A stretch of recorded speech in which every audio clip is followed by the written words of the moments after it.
Hey, thanks for joining us here on 9 News Plus. I'm 9 News meteorologist Chris Bianchi. So you're probably aware that last week we had a lot of wild weather across Colorado. Tornadoes, hail covering the ground in Red Rocks, leading to 90 injuries out there in Red Rocks last Wednesday night. Some hail up to the size of a baseball across the eastern plains, and also, yet again, more rain, and in some cases, a ton more of it. So I'm going to kind of recap for you what was a very wild week of weather for us here across Colorado, and that's even for Colorado's already wacky weather standards. But start things off, I want to show you this. This was what we saw back in terms of tornadoes. I'm going to start things off by recapping a couple of those, because it's been a while since we've seen a tornado this strong in Colorado. In Prowers County, that's right near Lamar, and this was south of Granada, where we saw an EF3 caliber tornado.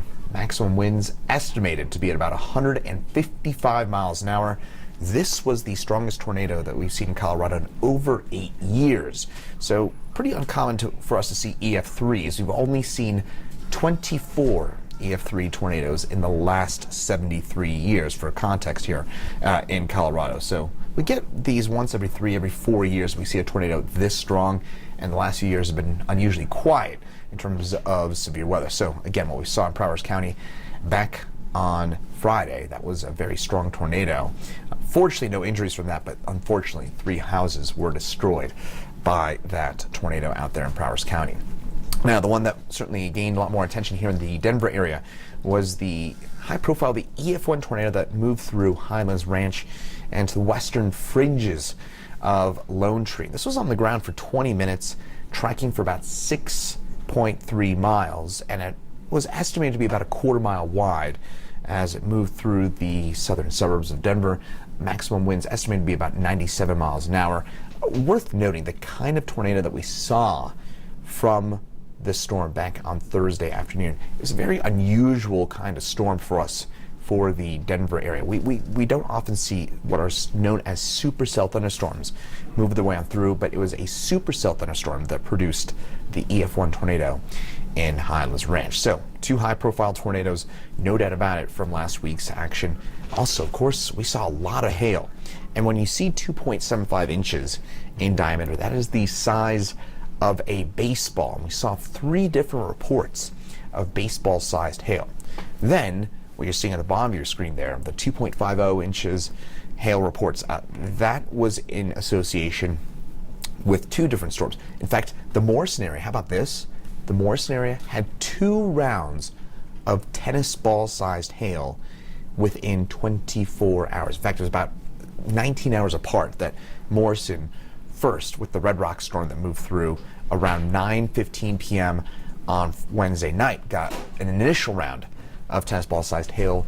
Then, about 19 hours later, we saw yet another round of tennis ball-sized hail early on Thursday afternoon. So back-to-back tennis ball-sized hailstorms. I can only imagine the roof and the car damage that is in place for our friends out there in the western suburbs of Denver.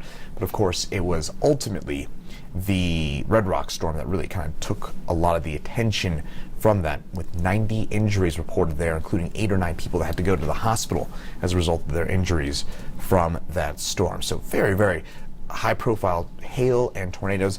And then there's this. This is maybe, to me, the part that was overlooked from what we saw last week. We saw a ton of rainfall in Denver. Officially, we picked up about 2.5 inches worth of rainfall from last week's storms. That put this June as our wettest June on record, and already by a long shot. Keep in mind here, folks, we still got a few days left to go in the month, and we've already picked up almost 5.5 inches worth of rainfall here in the month of June in Denver.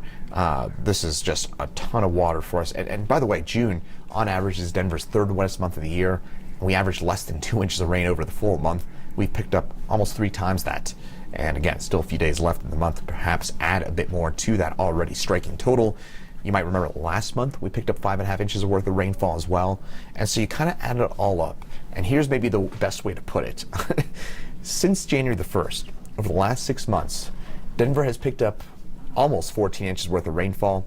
Seattle has picked up 14 inches worth of rainfall and precipitation since January the 1st. So to put this into perspective, Seattle averages about 3 times the amount of rain and snow equivalent in the first 6 months of the calendar year than Denver does. And Denver has picked up basically the same amount of rain and melted snow equivalent as Seattle since January the 1st. I mean, just a ton of water. And it's, of course, not just Denver that saw the rain last week. East of the Continental Divide, a lot of areas picking up just a ton of rainfall yet again. Franktown, that is just outside of Colorado Springs, 4.34 inches worth of rainfall. Akron, you might remember there was that storm that just sat over the city and produced that kind of prolific tornado south of Akron.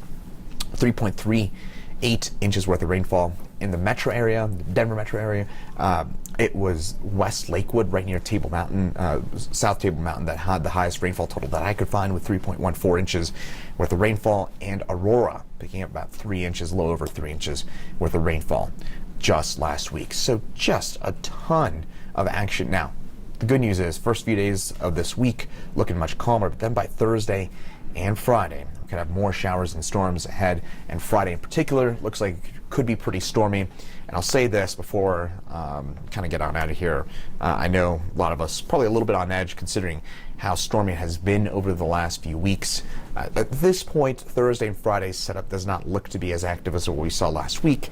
But when it comes to severe weather events, we usually don't have a great idea until a day or two before about how active it may or may not be. So again, when it comes to Thursday, Friday, just stay with the forecast, as you should always, here on 9 News, 9 News Plus, for the latest in that forecast. But again, to recap last week, we had hail to the size of baseball. We had our strongest Colorado tornado in over 8 years, and yet again, more rain and more flooding for us across the eastern parts of the state of Colorado. So glad to have a couple of days breather here to start the week. We certainly have earned it after one of our wettest stretches in recent memory across eastern parts of Colorado. So hopefully it gives you a good idea of what we saw last week and also putting it into perspective.